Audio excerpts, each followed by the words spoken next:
सत्ता की चाबी हाथ में आते ही तमिलनाडु के मुख्यमंत्री सी जोसेफ विजय का विद्रोही चेहरा देश के सामने आ चुका है।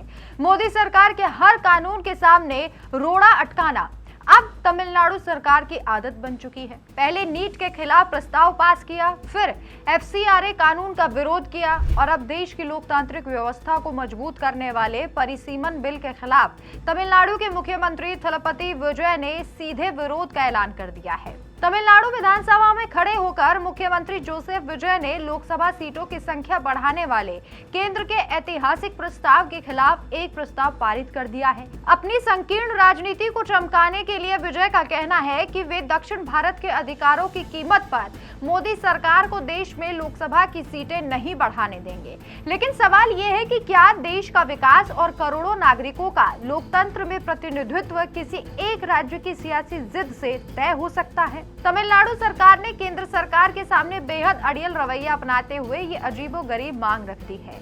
भारत में लोकसभा की सीटों की कुल संख्या को हमेशा के लिए 543 पर ही फ्रीज कर दिया जाए। विजय सरकार की दलील है कि तमिलनाडु और दक्षिण भारत के अन्य राज्यों ने राष्ट्रीय हित में जनसंख्या नियंत्रण नीतियों को ईमानदारी से लागू किया है, इसलिए आबादी के आधार पर सीटों का पुनर्गठन करना उनके साथ अन्याय होगा। तमिलनाडु सरकार का दावा है कि अगर 2011 या नई जनगणना के आधार पर लोकसभा की सीटों को 550 से बढ़ाकर 850 किया गया तो संसद में दक्षिण भारत की आवाज कमजोर पड़ जाएगी।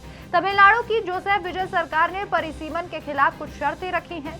विजय सरकार की मांग है कि लोकसभा की कुल 543 सीटों की संख्या को हमेशा के लिए पक्का कर दिया जाए, यानी संसद का कभी विस्तार ही ना हो। दूसरी मांग ये है कि राज्यों के बीच लोकसभा सीटों का मौजूद बंटवारा बिना किसी बदलाव के फ्रीज रहे। टीवीके चाहती है कि 2029 के लोकसभा चुनाव में बिना सीटें बढ़ाए इसी पुरानी 543 सीटों के ढांचे में महिलाओं को 33% आरक्षण भी दे दिया जाए। यानी साफ है कि जोसेफ विजय और उनके सहयोगी दल ना तो संसद का विस्तार चाहते हैं और ना ही देश के बड़े हिस्से को उनकी आबादी के हिसाब से सही प्रतिनिधित्व देना चाहते हैं। बीते 16 अप्रैल को मोदी सरकार ने देश के लोकतंत्र को नई दिशा देने के लिए संसद का विशेष सत्र बुलाया था। सरकार ने ऐतिहासिक संविधान 131वां संशोधन विधेयक 2026 लोकसभा के पटल पर रखा। इस क्रांतिकारी बिल का मकसद था कि संसद में जनप्रतिनिधियों की संख्या को बढ़ाकर 850 कर दिया जाए ताकि देश के हर कोने की आवाज दिल्ली तक मजबूती से पहुंचे। इतना ही नहीं, इसी बिल के जरिए 2023 में पास हुए ऐतिहासिक महिला आरक्षण कानून को भी धरातल पर उतारना था। लेकिन कांग्रेस समेत तमाम विपक्षी दलों ने एकजुट होकर इस बिल को रोक दिया। राज्यसभा और लोकसभा में आवश्यक 2/3 विशेष बहुमत न मिलने के कारण यह ऐतिहासिक बिल लटक गया। अब आपको ये समझना होगा कि परिसीमन का विरोध आखिर क्यों देश के लोकतंत्र के लिए घातक है।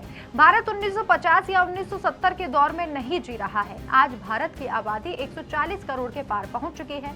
एक सांसद आज 25 से 30 लाख आबादी का प्रतिनिधित्व कर रहा है, जो दुनिया के किसी भी मजबूत लोकतंत्र में नहीं होता।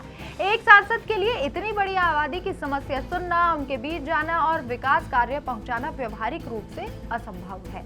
आज के समय की सबसे बड़ी मांग है कि लोकसभा सीटों का विस्तार हो ताकि देश के हर नागरिक को संसद में अपना सही और मजबूत प्रतिनिधित्व मिल सके। लेकिन मुख्यमंत्री जोसेफ विजय और विपक्ष के नेताओं को देश के विकास और लोकतंत्र की मजबूती से कोई लेना देना नहीं है।